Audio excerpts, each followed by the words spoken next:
Well, it looks like a long day that won't come to an end, but I think we are almost coming to the end of the day onto the Rokani Media Football because we are trying to add some segments into the after-match reaction. Now we've brought you what we call the how it happened.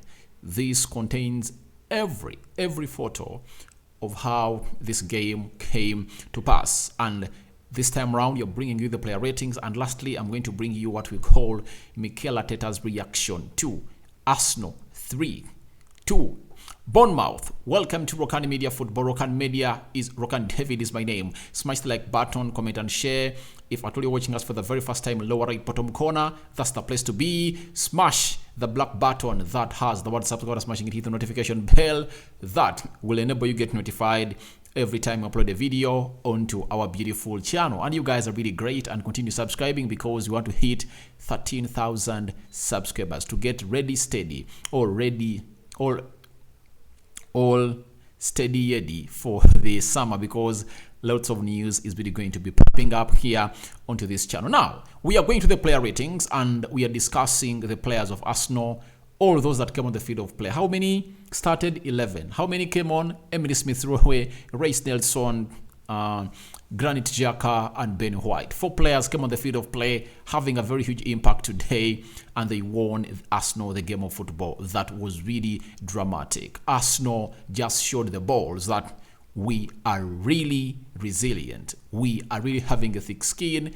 Even if you pinch us to the bone marrow, we will wake up when you least expect us to really wake up. And by the way, Arsenal are really showing me the truth in this saying that the number of times you fall down don't matter. What matters are the number of times you wake up every time you go down. Now, Arsenal has gone down on several occasions. Against Manchester United, they were down. Against Aston Villa, they were goal down. Against Fulham, they were goal down. Against Aston Villa, they were 1 goal down twice. Then, against Bournemouth, they were 2 down for the very first time in their history this season to be 2 goals down, and they came back. When they are 2 down against Manchester United, they never came back. When they are 2 goals down against Man City, they never came back. So, even when they are 1 goal down against Everton, they never fought back. That is Arsenal for you. And they are trying to defy every pundit that is really letting them down, that they are not going to win the trophy. But me as Rokani David, I believe it's Arsenal winning the trophy. Now, let's get into the player rating straight, because if I talk about that game of football, I can talk about it until tomorrow. Yet tomorrow having a big one, United visiting Liverpool at Anfield. If at all you want to get me there, do all the reactions and match day live, United Matters channel is the channel you can find me at. Now, sorry about that. Player ratings. Goalkeeper Aaron Ramsdale made close to 3-4 world saves, and I think he had to make close to 2 keeper to beat one-on-ones, and the other one was in the tight area of the goal, and we went ahead to put in a very good save. And all those saves he made kept Arsenal into the game. That's why I'm going to give him an 8 out of 10. I think for the previous 2 games, Aaron Ramsdale has been getting an 8 out of 10 for me in the player ratings. I don't know how much you guys are going to give him out of the rating of 10, but he deserves an 8 out of 10 for me. That is a player known as Ramsdale. When we go to Tomiyasu, I think he had a horrible first half. Going forward, he was really lacking, and I think that goal they concede in the first minute of the game just leads to everything disorganized, because in the first half, you won't point out a single Arsenal player who really had a very good game of football. They are all fidgeting, taking extra touches, quick passing. No, they tried to possess the ball, but they had no end product to their possession. That really led them not to score a goal to level up early enough. So, Tomiyasu, 6 out of 10. And I think the man of the match for Arsenal in the first half was Aaron Ramsdale.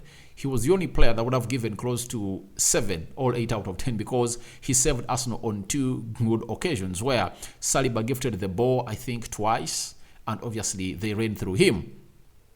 So I'm giving Tomiyasu a 6 out of 10. Let's go to Alexander Zinchenko. This man, today, Arsenal scores that third goal because of Zinchenko. He goes in for a shot towards goal, deflects off a defender of Bournemouth, and it goes past the byline, and it's a corner. Odegaard whips it in, brushed into the vicinity of Reiss by the defender of Bournemouth. He takes 2 extra touches and hits it with his weaker foot, that is a left foot, and it counts to make it 3. So Zinchenko really had a very beautiful game. Defensively and going forward, he really looked solid defensively, and in the offensive side, he really looked fluid. He was flawless. He surged in the final third every time he felt like he wanted to go on and do that. Now we are having his game by numbers: 100% take-ons completed, 90% passing accuracy. Jesus. 118 touches, 62 final. Do you know what it means to put 62 final third passes when you're left back? You get? It's hard even for central attack midfielder to make 62 final third passes, but Zinchenko just found himself in positions of being able to make that. 12 duels contested, 11 duels won, 6 crosses, 4 chances created, 4 tackles, 3 shots, 3 possession won. Guys, Zinchenko, brilliant player. 8 out of 10 for me. And even in the game of Everton, I gave him an 8 out of 10. Remember, he came out and really put in an assist. And Zinchenko is really on fire because he scores against Aston Villa. He puts in an assist as Arsenal gets its lead against Everton. And today, he was everywhere on that field of play, trying to really cheer up and lift up the fans of Arsenal every time they felt like it's not going to happen. And he just tried to lift them up and told them, please, this is Arsenal, we are coming back, and don't really feel disbelieved. Now, after Zinchenko, we go to the central defense. Saliba, 7 out of 10 for me. He had some good games, but I think he had costed Arsenal close to twice. You get? I'm giving him a 7.5 out of 10. Today, he really had a very bad game according to me. He looked a little bit sloppy. And that goal that they conceded in the first minute, 4 players of Arsenal in the box, they couldn't stop the 2. That was really bad. And in the game of football, the worst thing you'll ever call for is to see your defender run towards his goal. And Bournemouth forced them to run towards their goal. Thomas Partey, Tomiyasu, Gabriel Magalhaes, and Saliba. So Saliba, 7.5 out of 10 for me. Gabriel Magalhaes, Big Gabi, I think had a very good game today. He looked like he never lost belief until the last whistle was blown when Arsenal was really in the lead. He got almost everything right today. And I think today he put up a very beautiful performance, and he looked like he was the better defender of his pairing with Saliba. And I'm giving him an 8 out of 10 for me.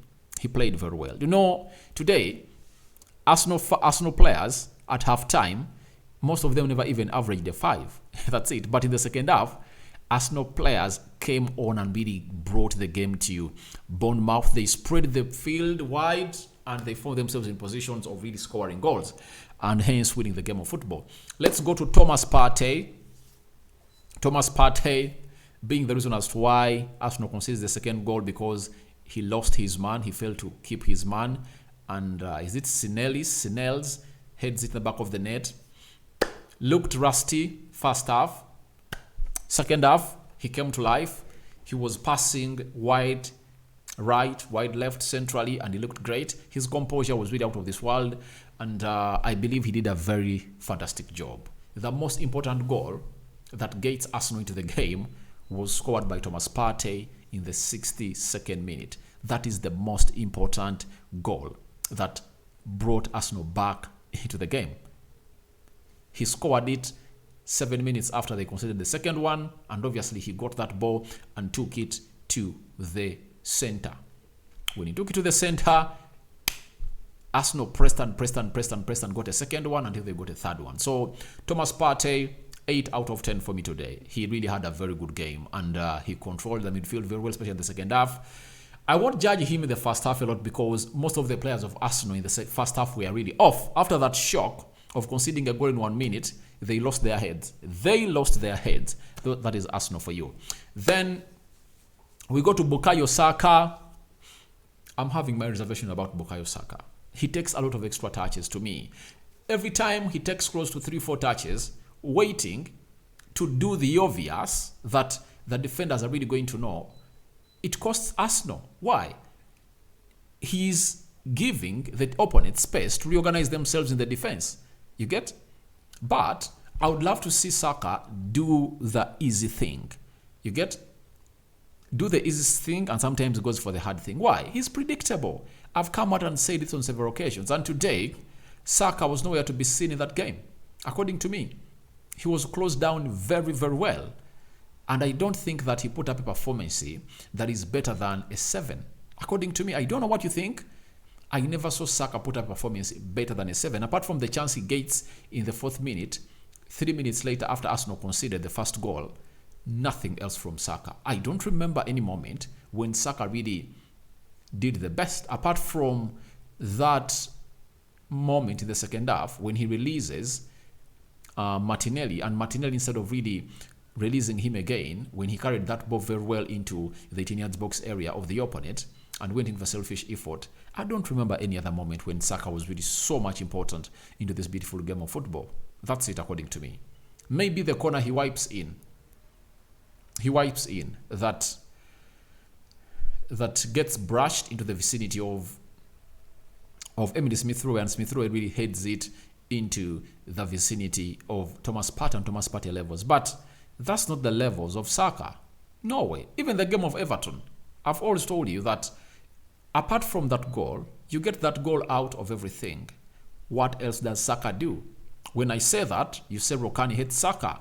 I don't have an agenda on Bukayo Saka. I love him, but I would love him to take another level of not being predictable. He should be a player who is unpredictable, that goes ahead to do things that his opponents can't read. I'm giving Saka a 7 out of 10, but it would have been a 6.5 out of 10 for me, because I don't remember him having an impact onto this beautiful game of football. Because what showed you that he had no impact, when Arsenal was looking for goals, you saw Martin Odegaard, Thomas Partey all going for the left side, where there were Emily Smith-Rowe and Reiss Nelson. You saw Arsenal going that side. And the only time they went to his side, that's when they're looking in for Martin Odegaard. So I think his players reached an extent where they're not happy with him. Why? He doesn't want to pass the ball back. He does the hold-up play for so long, and they are closed down. No, Bukayo Saka, 6.5 out of 10. No way to give him a 7. I'm giving him a 6.5 out of 10. Bukayo Saka. Let's go to Martin Odegaard. This guy, I love him. You know, he makes you think that the game of football is really easy, but he really put up a very scintillating performance today, Martin Odegaard. And he brings the corner that results into the winner, but he had a lot of touches into that final third of the opponent. And the problem that failed him to really get Arsenal off the grip by himself is because of those extra touches that the players was playing with were taking. But if at all the quick passing was really put into motion and in action, I think Odegaard would have gone ahead to do the needful. But this was his game by numbers against this side. 103 touches, 85% passing accuracy, 6 out of 8 grand duels won, 3 key passes, 3 shots on target, 2 out of 2 dribbles completed, 1 interception. That is Martin Odegaard, and I'm giving him an 8 out of 10 for me. He really looked magnificent on the day. Let's go to Leandro Trossard. Had a very brilliant start, doing the hold-up play, getting in Martinelli, and I think this is where the game of Arsenal really got out of hand of Mikel Arteta, and he had to really reinstate a new plan to find himself into the winning position. Trossard was a big loss. They never had Eddie Nketiah to lead the line, no Gabriel Jesus, meaning that all the 3 players that can play as the centre-forward position of Arsenal, they are all injured. That's why he brought on Emily Smith-Rowe and led Martinelli in the line. But Trossard, for me, 6.5 out of 10 for the minutes he gave Arsenal. But it looked like he was going to be that spark that Arsenal is going to depend on to really get a goal. But from nowhere, he was knocked down And you're waiting for the report coming from the manager, whether he's really badly injured or not. 6.5 for Leandro Trossard. Let's go to Martinelli. Very selfish today. Very, very selfish. Having been able to score 4 goals in the previous 3 games, I think he wanted to extend his scoring run to 5, but he was costing his team. On very many occasions, he would have gone ahead to release his fellow players or go in for an easy pass or quick pass. He never went in for those. He would have released Bukayo Saka at, I think, the 58th minute after they had conceded the second goal, but he went ahead not to do that. That is Martinelli. Very much selfish today, and I think 6.5 out of 10 for Martinelli. Very selfish, and would have costed Arsenal a game. He was not decisive enough to give Arsenal the lead they wanted as a centre forward. Then we go to the substitutes. Let's talk about Ben White scoring, the leveler or the equalizer, and being so much solid and going forward. So for Ben White, 8.5 out of 10. He really put in a very good performance. That is him. We go to Emily Smith-Rowe, responsible for the assist that Thomas Partey creates. I don't want to judge him because he's just coming in back. And the reason was why the manager took him off, because he had played very many minutes and he never wanted to see him really strain himself and get himself injured. So he brought on Reiss Nelson. I'm giving him a 7 out of 10. He looked like a busybody. He was moving, shaking, trying to make things happen, and obviously he finds himself with an assist, his first assist for him this season. And I told you that one of those players that are really so much important for the return or for Arsenal to win this trophy is Emily Smith-Rowe. This guy has assists and goals on him, and today he was responsible for the assist that Thomas Partey scores. That is the first goal in the 63rd minute. I'm giving him a 7 out of 10 for me. Then let's go to Granit Xhaka. He came on through, tried to really initiate certain things, but not working well. 6.5 out of 10 for me. Oh, there is Fabio Vieira. Fabio Vieira started today and he really had quite a quiet game, but his passing was really on point. I really like the way he played. I'm giving him a 6.5 out of 10. That's it. 6.5 out of 10, but his passing was really on point. But a 6.5 out of 10 for me is not bad for Fabio Vieira. Then let's talk to Reiss Nelson. He comes in through, man with an assist, man with a goal that takes all the 3 points into the drawer of Arsenal to go back 5 points clear ahead of City. This guy is just a revelation, and I've been told that while they were in the Hell End Academy, Martinelli, Reiss Nelson, Bukayo Saka, and Emily Smith-Rowe, he was rated ahead of any of these. And this season, he has gone ahead to find himself involved in 5 goals. He has played 3 games. He has played against Nottingham. He came in as a substitute. Bukayo Saka went off. He scored 2 goals and created 1 assist. In the game of Wolves, he did nothing. He never scored or create a goal. Today, he has scored his 3rd goal of the season and created another assist, meaning that in 3 games, he's having 5 goal involvements. And no player in the Premier League has an impact on the field of play than Reiss Nelson this season. That player is not there.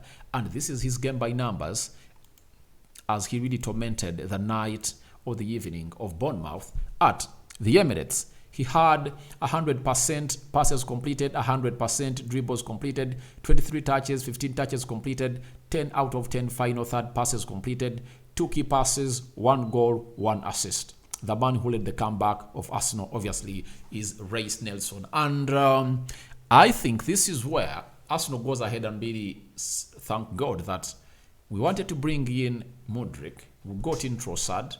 Look at how Reiss Nelson from nowhere comes in through, a fringe player at Arsenal, doing this at the level where Arsenal needed it. And I'm giving him a 10 out of 10. There is nothing he did wrong. Everything was right. So, 10 out of 10 to complete the comeback of Arsenal. That is Reiss Nelson for you. Mikel Arteta, for the substitutions and everything he did, I'm giving him an 8 out of 10.